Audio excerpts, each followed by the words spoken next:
Hello and welcome and very good morning to you from Mumbai, as it were. We are now on the second episode of our four-series discussion, which we called and are calling Points of No Return, India's Migration Crisis, Reflections and Solution. The first episode, we spoke of the next 100 days, the relief and rehabilitation that we need to do and ought to do, acknowledging that a lot of migration had already begun, was underway, and perhaps even concluding, or what we would call the first wave. The second wave that's now, the second episode that's today is talking about building bridges. This essentially aims to focus on 2 or 3 points. One is that there is much suffering that has happened because of the failure of various institutions and people like us who've not managed to really respond to the crisis that has been unfolding across the country.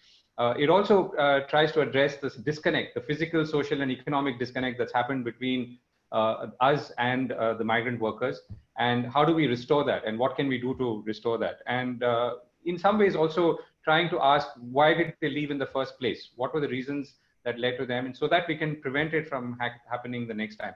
We're also in coming weeks going to talk about the new growth paradigms. We're going to talk about how can migrants refit in the economy if they so wish, and what can either public policy or business do about it. And finally, we're also going to talk about the rural economy, but that's 2 later episodes. Today we're talking about building bridges. Now I'm joined by 3 amazing guests, and 2 of whom have done a lot of work on ground and continuing to. And let me introduce them to you. So the first is Rajiv Khandelwal, founder and the executive director of Ajibika, a non-profit which focuses on ensuring a secure and dignified life for of communities dependent on migration and labor. And they've done a lot of on-ground work with migrants, and his organization is known for the work it's done in creating photo identifications for migrant workers, particularly in Rajasthan. And Rajiv joins us from Udaipur. Anshu Gupta, a founder and CEO of Goonj, also joins us. He is Goonj, as many of you might know, uses urban discard as a tool to alleviate poverty and enhance the dignity of the poor. And Anshu has been popularly known and called as the clothing man. And finally, we have Rohit Podar of Podar Housing, a low-cost housing project company who's working mostly in the Western region, in cities like Mumbai and Pune. They've built about 5,000 low-cost apartments in the last 7 years, mostly in this, and has even as we speak, several projects underway. So thank you all for joining me. Thank you all for the participants for joining in. I do look forward to your questions, and I hope we can make this an engaging and interesting and an inspiring conversation for everyone. So the format is as follows. I'm going to ask each of our 3 speakers to speak for about 4 or 5 minutes on the theme as they see it from their vantage point, which is building bridges. Following which we will have a conversation between all of us, but we'll use your questions as triggers right through. So thank you very much once again for joining me. Thank you, Ananta Aspan, for initiating this. And let's start off with Rajiv Khandelwal, and I'll request Rajiv to go off first. Thank you, Govind, and thank you for the opportunity to be on this platform. And the series of discussions, I think, has great promise, especially as we get ready and we slide into a new phase of recovery and renewal all around us. And I'm speaking from a city which has just opened up, and you can see the excitement and almost frenzy on people's faces, trying to get back to normal or reclaim the normalcy to the extent it is possible. In many ways, the immediate is not over yet. Okay, so people are still trying to get back home, and the ordeal that they faced in the last several weeks is ebbing out, but not done yet. So one of my first proposition would be to make sure that people get back home, decently and with dignity, securely. And that is probably the first building block of the bridge we are talking about, that they are not left to harrowing circumstances of return home, that they are at least, chaperoned decently, back to where they feel more secure and more protected. So that, as I said, that those 100 days are not over, that those are still going on. However, people will want to come back. The industry will want them back. People's own compulsions of livelihood and incomes will, get them to consider return to urban areas again. Of course, it may not happen in a tearing hurry.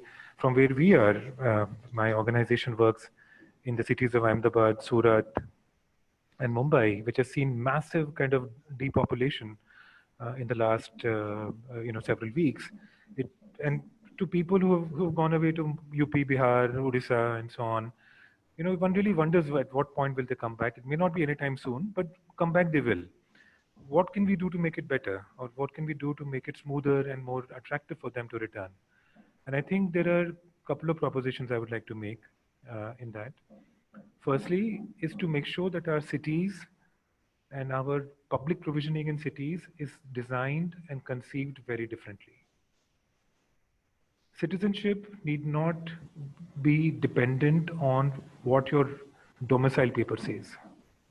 You must be able to access services, especially social entitlement, such as PDS, healthcare, insurance, maternity care, everything, all of the above, regardless of where you come from.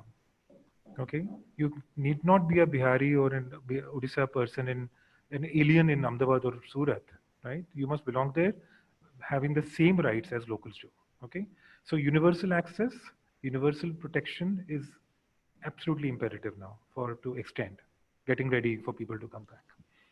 Probably on top of that list, I would place housing. That we have allowed our workforce to occupy some of the most squalid, almost Dickensian kind of conditions. This is what was going on, during the Industrial Revolution in England, which is what we allow with utmost neglect and impunity, the conditions in which people live. Not just in crowded, rooms, but under flyovers, on pavements, in parks, in totally degenerated kind of peripheries. So housing has to become an imperative. And I underline, they're not looking for permanent housing, they're looking for temporary, decent rental housing or subsidized social housing that people can occupy as workers of this country, right? Thirdly, and I will stop there, is the whole idea of moving our economy from being profoundly informal to being formal, to ensuring that the workforce is not engaged on totally casual, flexible terms in which people have some sense of a contract, some sense of a determination of who their employer is, some sense of social security, some sense of access to justice, which makes their engagement with the economy formal. It is that engagement which will make their engagement with the city, their association with the city also formal. If we don't do this, we will just return to business as usual, which is what I fear. I hope it will not happen, but I fear it will happen. And these are big changes. This is not just about giving people food in the short run or providing them transportation. It is fundamentally changing the way in which our economy functions and our cities function. We have to definitely take a call on that end to make this, seize the opportunity to do it differently this time. Thank you. Okay, thank you, Rajiv. Anshu? So I think, we need to really go back to the fundamentals of it. I mean, we need to really keep asking ourselves that why did these people leave? I mean, that is something which is bothering me a lot also, because in the last 2 decades, we have been a part of many, many disaster recovery things. And every disaster really, some kind of migration happens for sure. But if you see this disaster, the entire country was moving from one place to another. And it's not about this particular disaster. I'm saying that it is a question mark on all of us, that how have we been, treating people? What happened that the most popular leaders, politicians, parties, governments, the employers, the industries, the builders, the neighbors, they didn't trust anyone. And despite knowing that there is no bus and train, they started walking. I think that is something which is extremely important for all of us to answer. And when we talk about the bridges cannot be made if we do not accept our mistake. If we do not go to those people and say that, yes, we were mistaken. I mean, one thing, Govind, which I've been asking, and we are running a campaign also on that, who is a migrant ultimately? And who is a migrant worker? I am a migrant. I am a migrant worker. I migrated from Dehradun. almost every single politician in this country, especially sitting in Delhi or many other state capitals, they are migrant. Every single big business guy is a migrant. So how did we identify that that person is a migrant worker and I am not a migrant worker? And why I'm raising this issue, because this is the fundamental of how we think, how we perceive things. I mean, if 70-80% maids are not paid even for the last month, which is hardly in many cases, the part-time maid comes for 50, half an hour, 40 minutes to your place, wash your utensil, you pay about 2,000 rupees. Can the middle class not take care of that? These are very fundamental questions which we've been asking. Now, when this disaster happened, and one of the things which I started writing something called Kovidi. It's a selection of Hindi poetry which I've been writing, and the first poetry actually said कि तुम वापस मत आना, because the way we have treated people, for us we might forget because it was just an emotional torture for some of us, for some time when we saw people walking. But look at the people who came here in distress, because like when I came to Delhi, I had an appointment letter, or I had a letter from an institute to come here. How many people, the people who migrate in that particular section of the society, actually come with an appointment letter? They come here because we have not been taking care of those people in the villages. So they are forced to migrate. It's not a migration by choice. Right? Most of them migrate by compulsion. They came here in compulsion. They lived in the condition what Rajiv has been saying, because we give them a good atmosphere in some of the offices, but what kind of places they are living, we are not bothered about it at all. And the kind of salaries and through contractors, what they are paid, they in any case cannot afford any kind of housing or safe housing, right? Then they left this place in absolute distress. Even if you see last 2 months, I think I'm so happy that you are actually, at least, Ananta has been running this series in four parts, because this is the most crucial point right now. Otherwise, in the first phase, we were worried about the people who were stuck in the city. Then suddenly the country got worried about the people who were walking on the roads. But what about the destination? What is happening in the absolutely distressed villages, which already had much lesser resources? Now those villages have much more people. And earlier also people left because there were no job opportunities there. Right? And just last point, I see it as 3-part series. One part, immediate part, is hunger and starvation, which we already see happening a little bit, especially the hunger part. And it's good to see how the civil society or the civilians and the NGOs have really come up to take care of it, but that's a temporary part. The second part, which is happening, and I know from various areas which we see, the loan sharks are active again, and the loan rate has actually gone up from 5-10% to 30% per month. These are the unorganized loan thing, which is the most common thing. And if we do not stop on that, the third part which is going to happen is obviously people are forced to come back to the cities. Now, when we have already diluted the labor laws, when we are still not talking about the social security, how do these people come back and really settle down and get a better life? I can't, to be honest, imagine, because as of now, we are not making any effort to make life comfortable of people. As of now, we are actually waiting, not consciously, but maybe in the process, we are just waiting for the, again, distress migration back to the cities. We are not making cities or any proposition or anything attractive for people to come back here. We are not going and saying sorry to them. We are not offering them something where people should come back and they should have guarantee that there will be a better life. I mean, some of the companies are in touch with us because we work extensively. And that's the only question which we've been asking, that yes, people will have to come back, but what is it which we have changed to bring them back? I'll stop here and then cover more in the Q&A. Sure. Thank you, Anshu. Rohit, it's over to you. Yeah, hi. Sorry about the background. I'm actually in Alibag in the middle of the cyclone, and the kids are actually behind me. So please pardon us if we're all in one particular room in my in-laws' place. So there's a lot of disturbance in the back. I apologize in advance. So basically, we were working in we're working in two of the most affected cities in India, basically Mumbai and the MMR, and also in Pune. It's completely understandable for migrant workers to leave Mumbai and to go back to their villages, because the slums and the shanties have been the epicenter of uncontrollable spread of corona, mostly asymptomatic, and people are obviously scared for their lives because of the hype that's been happening, across the media and whatever people are telling them. They are unable to basically understand what this pandemic is actually about. And second, there are horror stories about people not getting proper treatment and beds in hospitals. So anybody who can leave wants to leave. Our first 100 days were basically about keeping labor on our sites because we have labor camps across our sites. And the idea was to basically try and see how we can keep them comfortable because work had completely stopped. So we obviously had, decent conditions for work, which we've always had as a company. So I agree with the two other panelists' view that there should be some system in place or rule that if you're doing any construction activity or any activity that involves any labor, there should be basically universal right of a decent standard of life for them and decent standard of living. There are very few corporates that do this from their own goodwill.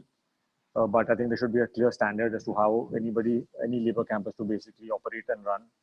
And there should actually be a law with very strict,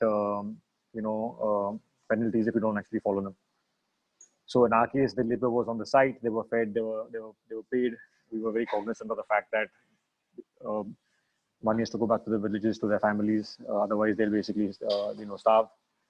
So they were paid. They were fed. We had medical camps. We had the TVs for watching movies. So I think they had a decent 2-month vacation.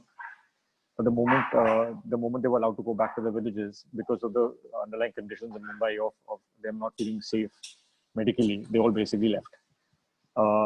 Most of them left, rather. I think about 60-70% of the people actually left across all the sites, including from Pune.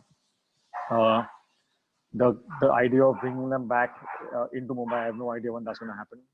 Some people are coming back, but who are not from our side. Some people are coming back already, but I'm not sure when Alibaug will come back. The conditions for changing the overall mahal is a time-consuming affair. It won't happen in a day. Capacity building for rental housing is not an issue which will take a few days or weeks. It will take a few months at the very least, even if you use fast quality construction.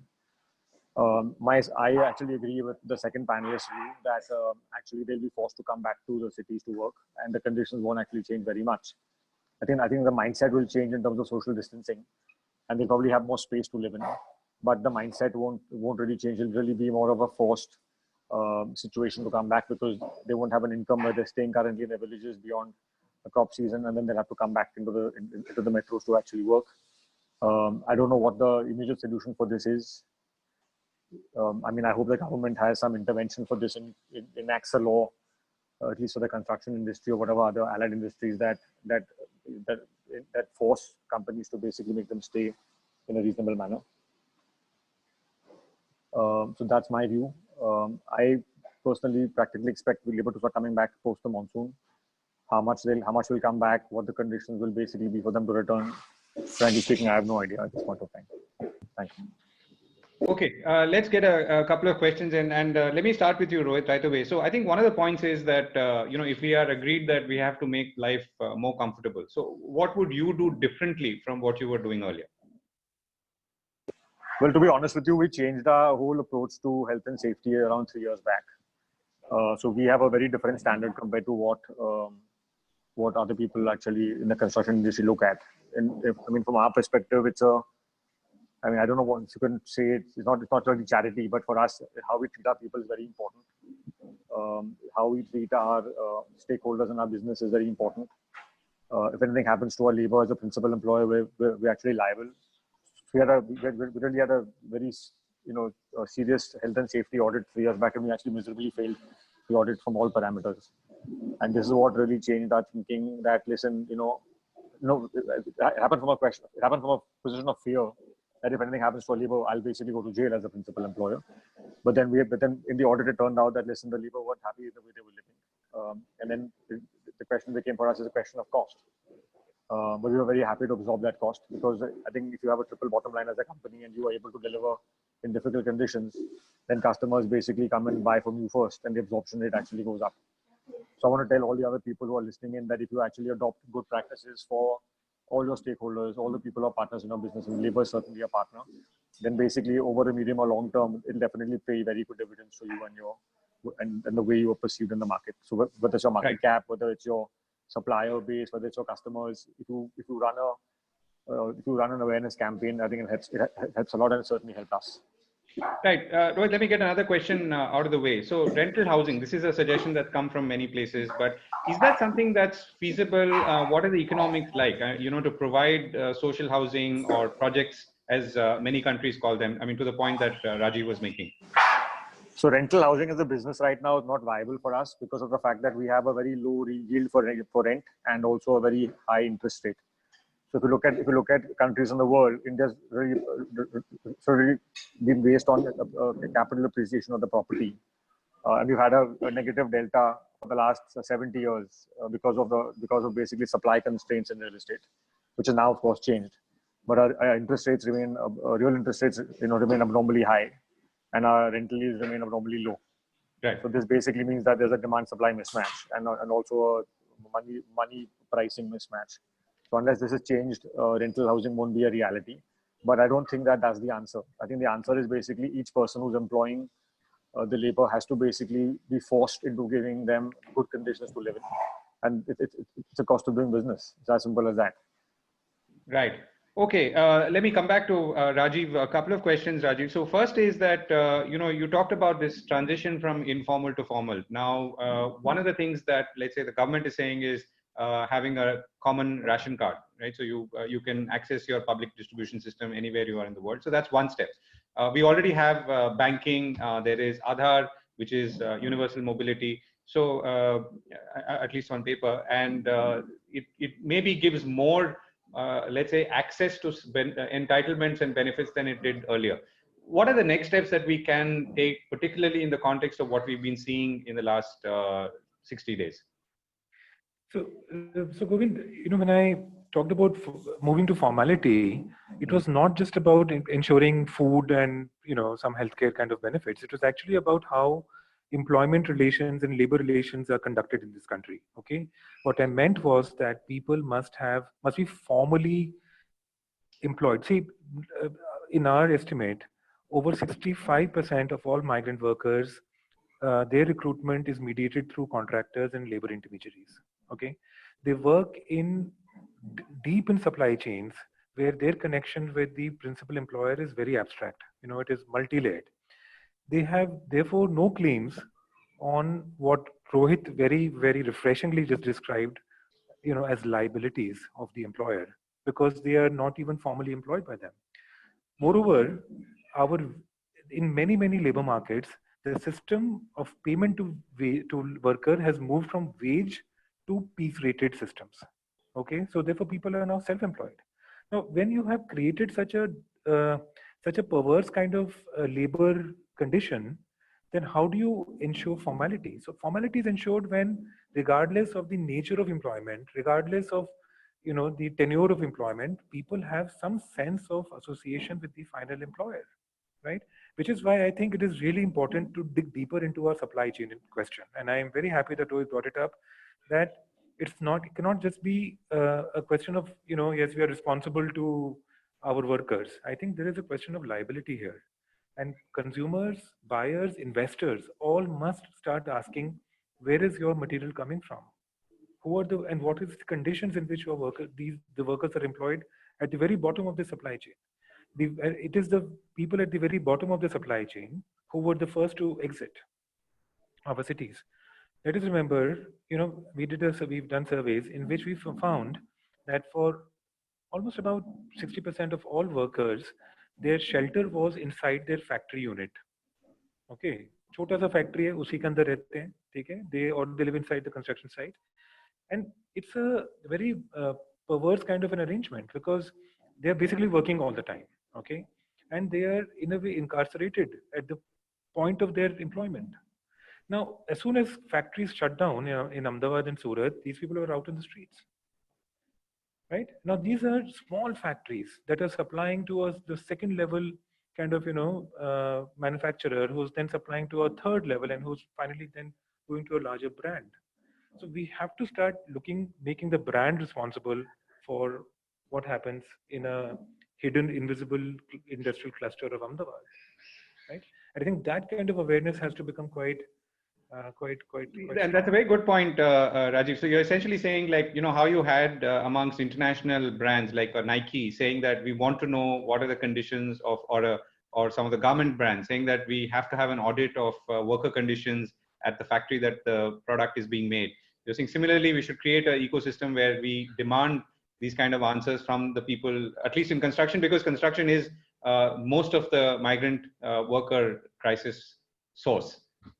But Govind, not just construction. I would also underline spaces like the India's small manufacturing sector. Sure. It's a huge sector. Of course it should be larger. Of course it should be larger, but the conditions of work and the conditions in which people live are appalling in our manufacturing spaces, and they really have to change.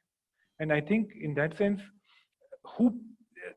it should be seen as cost of, thing is that what we have built our economy on is cheap labor. Okay. And I think that thought has to be abandoned in favor of more productive labor. And labor can only become more productive when you give it food, when you give it shelter, when you give it healthcare. Right? And there's a cost to it. Industry, who pays for it is the question. Of course, who pays for it? And I think the very small survivalist kind of enterprise probably is not able to pay for that. But I think at a more industry labor market level, these kinds of resource allocations have to be made, and they have to be seen as essential. If we have to keep wages low, then public provisioning has to kick in. Food has to be subsidized. Housing has to be subsidized. Healthcare must be free. Education must be totally seamless and accessible. If you make all those, within reach, right, then okay, pay people lower if you have to. I won't stand for that, of course. I think there's a certain minimum basic income that everybody must be paid, regardless of public provisioning. But we have lowest wages in the world and no public provisioning. How did that happen? So the social net needs to be clearer. So Anshu, I think there are a couple of interesting points that are developing. So one is the role, I mean, we're talking about building bridges. That's the background. So who is going to build the bridges? Who is responsible for those bridges collapsing in the first place? And how do we put pressure so that it goes back up the chain that Rajiv talked about, so that those who are responsible feel responsible, and they too are under pressure from their consumers or buyers, as the case may be. For instance, today in the construction industry, or if I'm a buyer of an apartment complex, I have no idea, nor do I care who built it or what conditions it was built and whether those people who built it are still there or where they are. So do you want to build on that further? Is that something that you see as an important input? So go in anything which is built in a decent way, it can only be built when the Janta takes ownership of it. Fine. That's the most important part, that the common citizen, whether as common citizen we are understanding or not, whether we are asking right questions or not. Then obviously it is the responsibility of the industry also. And I'm saying, and I'm repeating it, that industry should not wait for the distressed migrated people to come back and then exploit them further. I'm being very upfront on this. And that is why we have to be very careful that what are we offering, what are we correcting, because it's not that the laws are not there, right? The laws are already there in this country in many, many cases, but still if people are not paid for 3 months, they are not paid for 3 months. If the dues were not clear, dues were not clear. If chief ministers told people, no, you cannot sack, you cannot ask people to leave, and you will not charge the rent, people were charging rent. So this is how, unfortunately, this country operates. So yes, we need to frame much better laws and all for sure. But I'm generally thinking that how do the most common people like me and you become much more responsible, because we represent companies, we form companies, we create governments. Are we understanding the benchmarking of life, or we still want to remain in the mode where I want to live and I want other people to survive? Do I really come out of this, double mode of life? Then only I'll be able to understand it, and I'll be able to demand much better or do much better, right? You're mute. You need to unmute, Govind. Sorry, we are in the middle of this. So how would you suggest we, what would be the first thing that let's say a small organization can do? Then we'll come to the big ones later. So a small organization must call back. I am saying that, I can give you a very simple example of my own institution. We are about 1,200 people put together, including daily wager, piece rate and all that kind of thing. But you can imagine that in the last 2 months, at least 2.5 months, not even a single person who was, was a part of the people who were walking on the roads. And we are not a big institution. We are a very small institution. We do not earn our own money. We get it from people. But that is the relationship which we built. That is a trust which we built. There was no question of trust deficit. No one even called us up to find out whether they will be taken care or not. I think that is where all of us need to, including a smaller institution, need to reach out to people, ask about their welfare, wherever they are, and then you can see that slowly people will start coming back. But it is more of an emotional part right now than thinking of or luring people and raising some schemes. And people, when I talk about these things, people say, no, that is not the approach, because you have to frame certain rules and this and that. I said, that's absolutely fine, but it's all about relationships at the end of the day. That is where I think most of us need to get into it, whether we understand the importance of it or not. When you bring people in the organization, then also you work on relationship. When they're out of organization, it is that we stress more on the relationships now. Okay, so there's a question from, actually 3 questions from Suki Iyer, who asks about, who first says that we can do nothing about the mistake made in March, but what stops us from putting migrants' needs up and center and using all monies to get their issues addressed? So I think, and there's another point that Suki makes about, again, money and funds. So is that, Anshu, is that an issue here? I mean, so sometimes there are not enough bridges or intermediaries to build the bridges. You are one, and you're clearly doing a lot, but do we need more? Because there are people with money, maybe not the government, but and there are people who need it. And how do you bring it sort of efficiently together? My fundamental question is that what are people asking for? What for the last even 2 months they were asking for? They were just asking for literally 2 meals, the basic dal chawal and namak. They were not asking for fancy food. They were not asking for fancy accommodation. And they were also requesting that police should not beat them, because normally police always comes back and says that, we are beating because people did this. This time people did nothing. So why are you beating? So there are very, very basic demands which people have been making, and these are not even demands. So I don't think that the rich of this country or the middle class of this country and the governments with full khajanas and the temples and the mosques and the gurdwaras do not have money, at least for next couple of months, to take care of basic hunger of people. And if you take care of basic hunger of people, you make them comfortable, at least you give them a space to think, rethink about life. Whatever has happened, number one. Number two, reverse migration is not stopped. The amount of money people are spending on reaching homes. There's a survey which talks about that right now, the remittance has actually gone up from the villages, not from the cities. Earlier, city people used to send money to the village. Right now, village people are taking money at any cost and then remitting it, so that the city people, their relatives, can travel back to the villages, right? And this is the money they are actually taking at any cost or at any interest rate. So it's not stopped.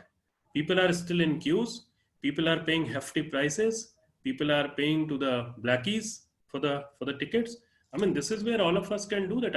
I can tell you one thing very simple, that most of the people will certainly go home once and then they will come back. I am comfortable because I am at home. All of us are comfortable because we are near our families. Right, and you also pointed about the rising rates of interest, which again must be because people are raising money even to buy bicycles and or buy a seat on a truck, or for that matter the train. Rajiv, can I come to you? So there's the point that Anshu made about how do we focus for a moment, as we want to build bridges, on what is happening in the destination right now. And we also know that there is going to be a second wave of migration, which will start as the lockdown is lifting already and will gather pace by next week. So is there a way that we can focus our energies there, Rajiv? And by destination, you mean the rural end or the urban end? Yeah, on the rural. On the rural end.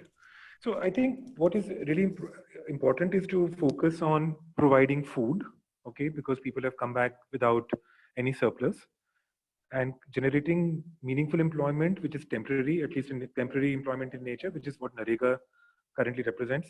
NREGA will not transform rural economy, but it is definitely, it's an important provision, to offer at a time when people are so bereft. so devoid of money. It is really important to ensure that public health facilities are ramped up to make sure that any health crisis that may be unfolding as you speak is taken care of. It is not further brutalizing people who have come back. Anyway, we have, thanks to media and thanks to whatever is happening, we've stigmatized migrants hugely. They are the new vectors. Okay, they are the new vectors of the disease. And how do we formulate all these things? So we have to definitely combat that by ramping up public health facilities, by not just running emotional campaigns, but actually offering health services to people who may be falling ill. It is to absolutely ensure that wages that have been lost because of the lockdown are reclaimed. Okay, we have thousands of such cases, Govind, people who have come back without money that was owed to them, right? We have to press into action the whole legal aid system to make sure that people get paid for what they had worked already, and so that they feel more liquid again. Okay, there is a longer term opportunity, of course, to think about revival of the rural economy as a whole. We've allowed our agriculture landscape, our agriculture, our agrarian economy to collapse. That collapse can be reversed, can be revived, but not in the short term, because it is so structural in nature. You not in a season do you start making agriculture lucrative. Also, let's keep in mind that a large number of migrants are small and marginal farmers. For them, and a revival in their agriculture fortunes is much tougher than a larger farmer who has irrigation and some capital. So that will take longer. It's of course another policy opportunity to think about, to ensure that small and marginal farmers have something better going for them. Right. And there's a bunch of comments and questions around housing, and I'm going to come to that, Rohit, in a moment. But before that, let me take another point that's come from Gurdeep Singh. He says, the cities are already overpopulated with a shortage of land for provision of decent lodging. One answer could be to make it attractive for people to stay in rural areas by locating industries in these areas, by renewing the backward area benefits for industries. It's worked for Uttarakhand, Assam, Northeast Sikkim, Himachal, and even Bundelkhand. Comments. Rajiv, do you want to go first? I mean, this is not a new idea or an approach, but it's obviously not worked to the extent that it should have or could have. The short answer is sure. Let's do it. The problematic answer is that we have very far gone, on that trajectory of creating these islands of prosperity and employment and total and sending areas which have basically this large pool of impoverished labor, which is prepared to come on very low wages. Correcting that is not a short-term solution.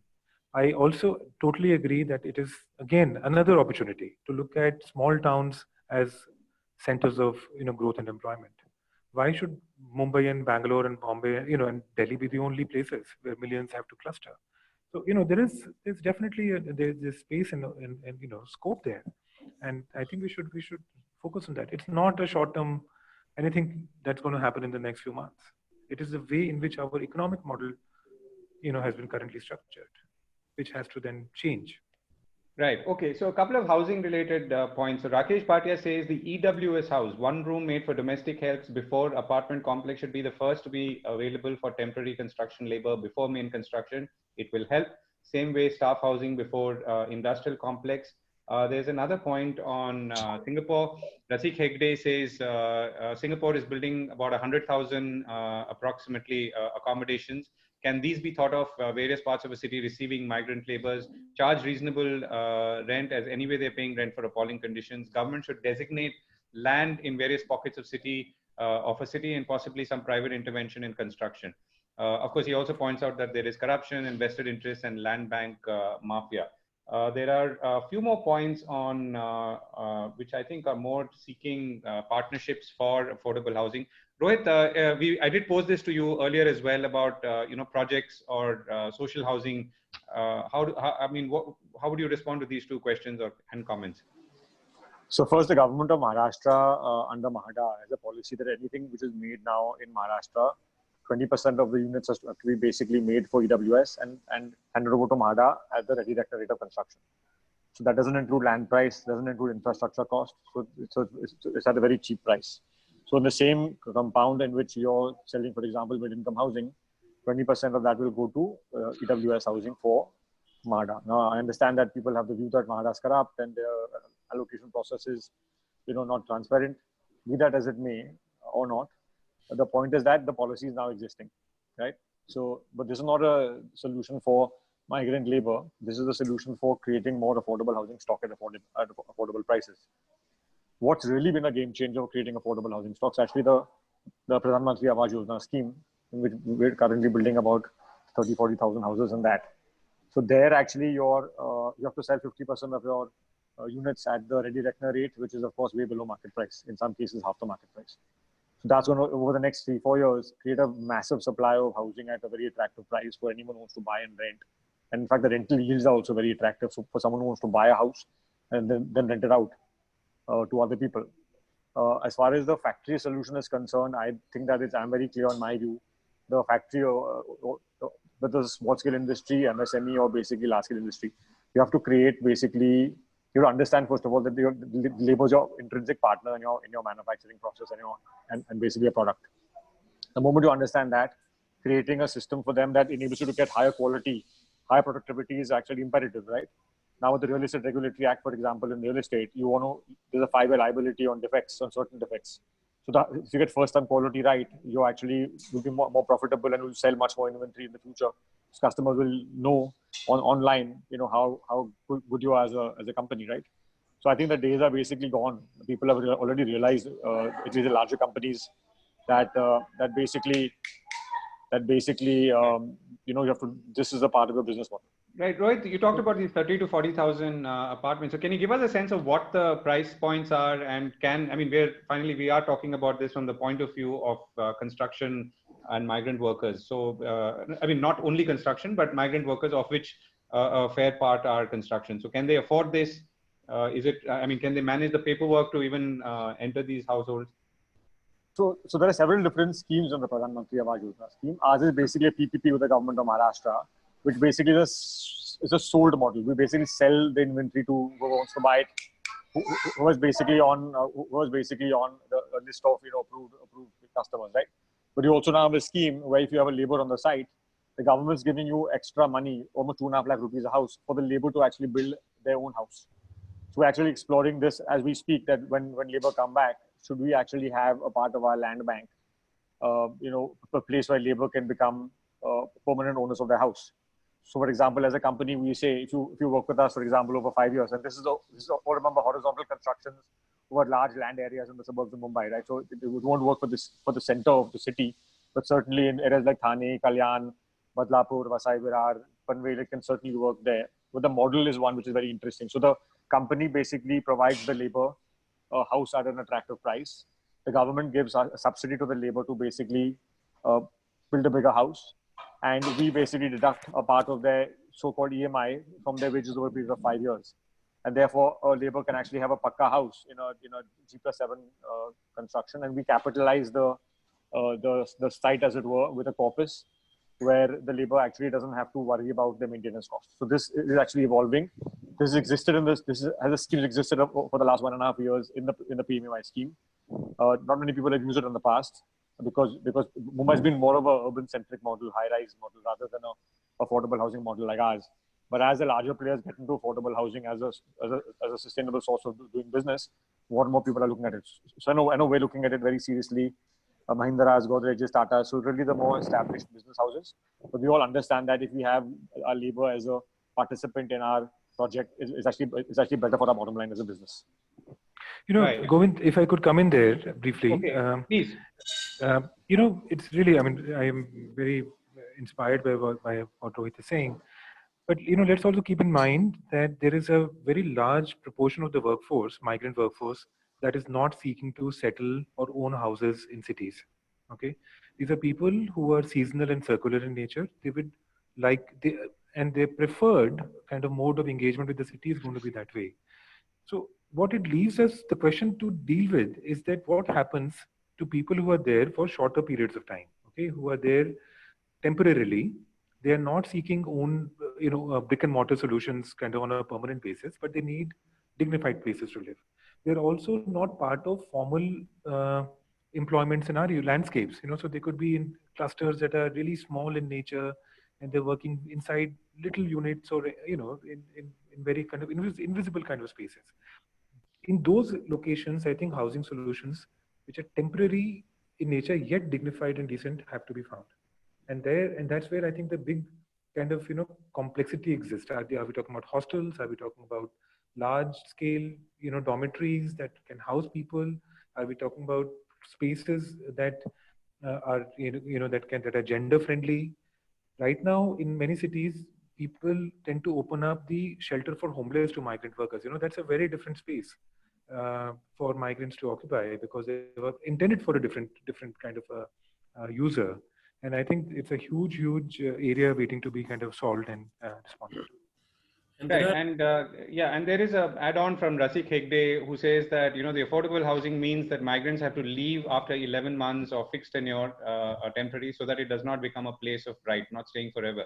I mean, essentially, the interplay between, let's say, permanent ownership, and then the other question, I guess, Rohit, to you is that if there is permanent ownership, will they be I mean, you may be your next place of construction, if you're in the same trade, maybe much further away. So does it make sense to stay in one place and acquire land and ownership of land? So in our particular view is that, let's say laborers, say for example, in working for us in Badlapur right now, right? The point is that if they want to have a permanent establishment in Mumbai and move their families here from the ground for the purposes of education, things of this nature, then what is the solution that they actually offered, right? So it's not a one size fits all under any circumstance. Sure. But the question is what impact can you make as a corporate in your own limited way, rather than trying to find a solution for 400 million people, right? So when enough people do it, then a solution will be found. So our view is that if we want to provide the labor a solution, this is a solution that we can actually provide. After our site is basically finished, they can move. There's much more employment options available within that geographical area, maybe with other developers as well, and they can find other opportunities for work, right? The second part is that Mumbai, in particular, it works, on the mass urban transport system of the central railways or the suburban railways, right? So they can go and work anywhere once they have a pakka house. So if they want to go work in the city, for example, in a high-rise building and get higher wages, they can do so and come back in the evening to their house, and so on and so forth. So many options will come up. The idea is to basically make sure that they actually have a pakka house in the city, which is an appreciating asset. Please remember, they're buying this asset at a very inexpensive price, maybe half or one third of market price. So after a few years, if they want to even sell it, they can, and they actually have some savings as well. On another note, just to go back on this point on what is the solution on urban housing, we're now doing slum redevelopment for the first time for the purposes of providing affordability in the city of Mumbai, and we have our first project in Chembur now ready with an occupation certificate for the rehab building. 95% of the people aren't going to come back and live in that building, because the black market rate for that product is 35 lakh rupees, and the people who were in the community before us vacating the site were actually from the Valmiki community. They're known to be Jhaduwalas, and they said, Rohit, you built a great building for us, but if I give this to somebody else and make 35 lakh rupees and put it on rent, and I make even 10 or 15% a year, I'm set. My family's done. I'd rather go and rent in your property in Badlapur, put my kids in the Podar school in Badlapur. We have a hospital there also, and we're very happy to live on rent. Why should we live in an urban sprawl like Chembur? So very often, even though interventions are in place, the social mindset of people and what is it that they need money for, that isn't taken into effect, right? So if you see, that's another important point to just keep a note. Right. Okay. We're gonna come back to that. Let me just read out some of the other comments that have come in. Sayantan Mitra says, given that the economy will take time to recover, it will be difficult for the government or private sector to invest in improving living conditions. In the meanwhile, does it make sense to increase awareness among the public about the status of industries adhering to current labor laws, as suggested by Rajiv Khandelwal, for a compassionate environment outlined by Anshu? There's another question from Sutripta Chanda saying or asking, what about agricultural migrant laborers? We are not talking about them. Rajendra Bahuguna says, in Gurgaon, the majority of the workforce was supported by civil society by ensuring 2 meals a day and also ration to families throughout the lockdown period. Still, many people decided to go back for safety and emotional connect due to uncertainty of lockdown. The government's ever-changing guidelines caused more confusion. Ritika M, according to estimates, the size of interstate migrant labor population in India is 30 million. What's this panel's best guess on when this population will return to urban areas? Do you think the majority of this population will return post-monsoon or will return to urban areas only by November, December, after the summer crop is harvested. So let me come back to Rajiv, and also we're running to the end of our discussion in a few minutes. So, we started out by saying that this is about building bridges. We've understood and acknowledged the challenges that there are. There are policy challenges. There are maybe intent challenges, because not everyone may be working on trying to find a solution to this for whatever the reason is. And there may be logistic challenges. So we have to work on all of them, and maybe some to start off immediately. So Rajiv, do you want to go first? I think we should work on the intent challenge most intently. We need to overcome that, because I think that really defines what we do in future. There are, by the way, not just 30 million interstate migrants. There is close to 65 to 70 million interstate migrant workers. Overall, there is about 140 million seasonal migrant workers in the country. So the numbers are really very large. They are very, very large. And I think to ensure, I quite agree that people will come back, because the rural will not support them. They will come back. However, whatever is possible to do in the short term must be done. And I would emphasize 2 or 3 points, okay, to ensure that we don't start from the same point where we abandoned this large number.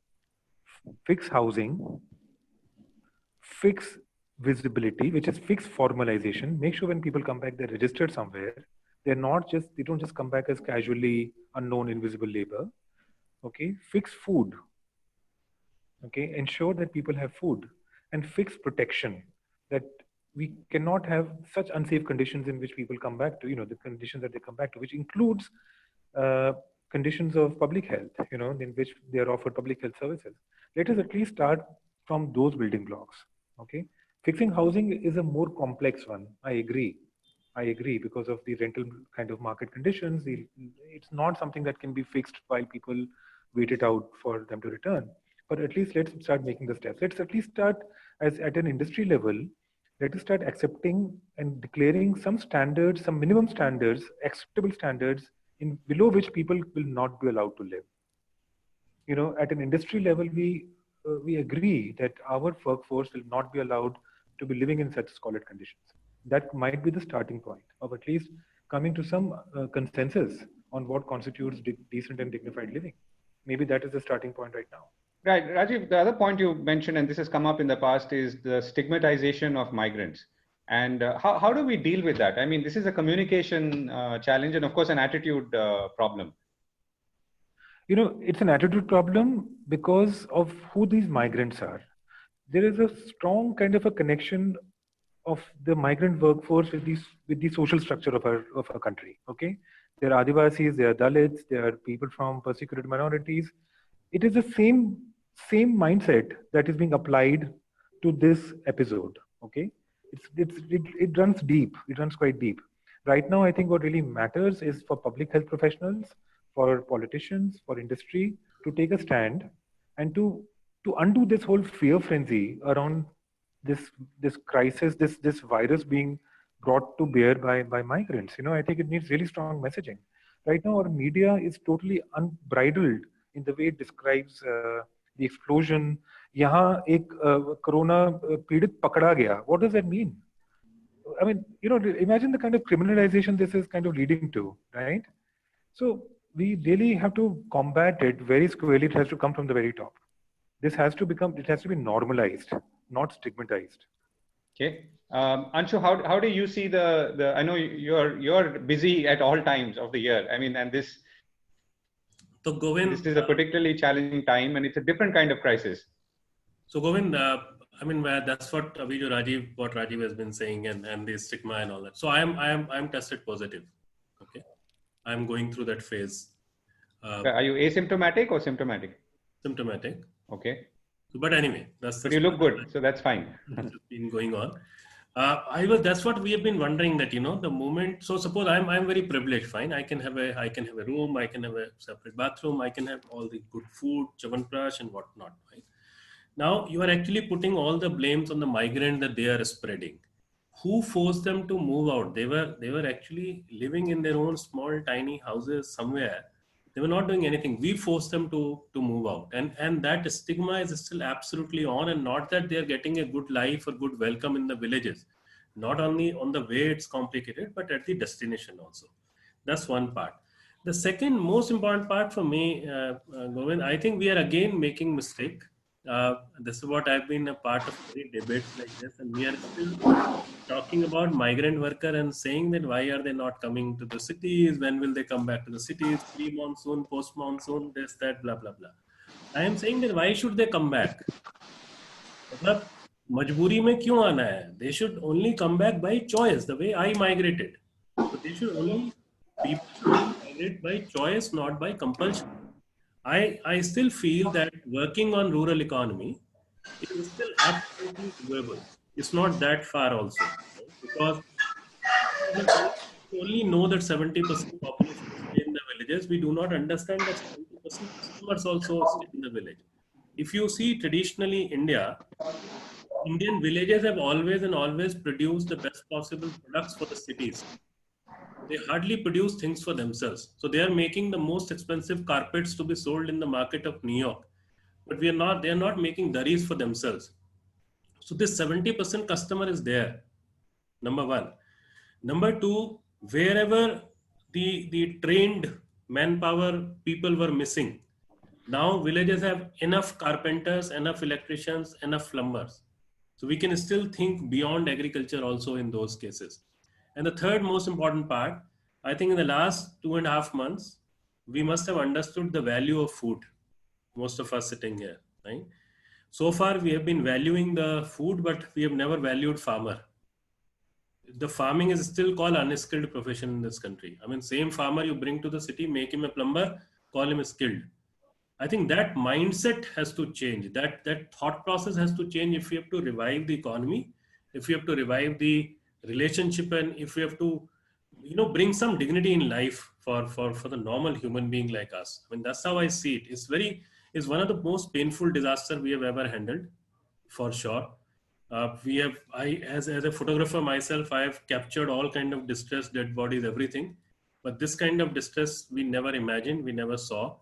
And it's sad. It's good to see that a lot of people reacted on that, and it's sad to see that how we have made a lot of things normalize, and that has become a new normal for us. I mean, I think that is what certainly need to change if we really want to go forward in a positive way. Right, and I would urge those who are watching and to look at the websites of both Gunj and Ajavika and see how you can help them. And I mean, they're very active. They have the distribution. They have the logistics to do something if you really have the intent, as we spoke about. We're going to get a last comment from Rohit and then close. But before that, Deepak Sontalia says he's aligned with Rajiv. Dorms and shared living are the way to go. It provides dignified living. But he also says that he disagrees with Rohit.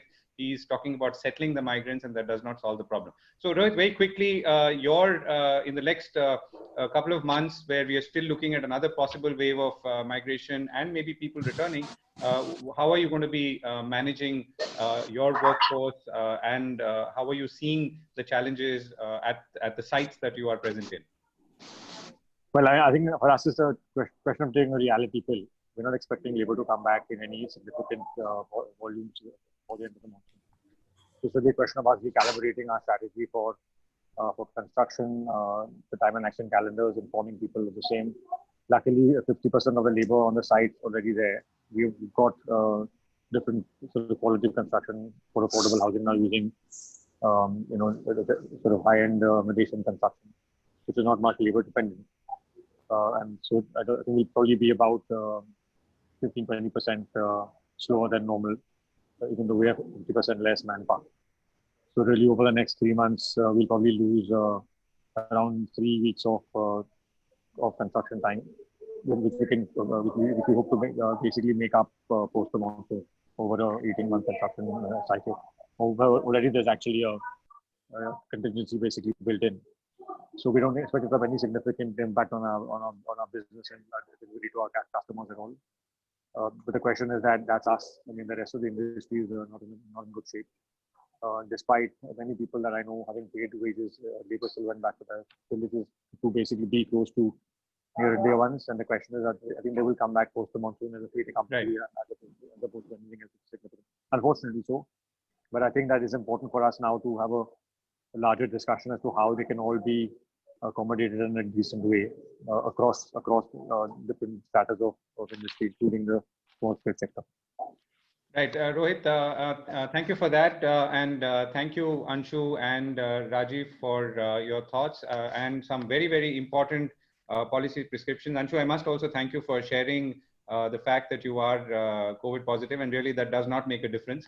And it's like any other flu, which I'm sure you're going through, maybe with a little high fever and taking crocin or similar. And vitamin C is the other thing that people are suggesting. So take care and get well soon. And thank you everyone for joining in. I did say in the beginning that this is a 4-part series. This is the second part that was about building bridges. The third and the fourth are about the new growth paradigms. Could things fundamentally change in a way that, and to pick up some of the points that Anshu and Rajiv have said, that people are not rushing back to cities, and maybe they will find new forms of employment where they are, and newer industries, and that calls for some sort of thinking at a macro level as well. And finally, we will talk about the rural economy as well, and how that could change in future. So this was about points of no return, India's migration crisis, reflections and solutions. Very importantly, the second part about building bridges. Thank you very much for joining us. Thank you for your questions and your participation, and hope to see you soon.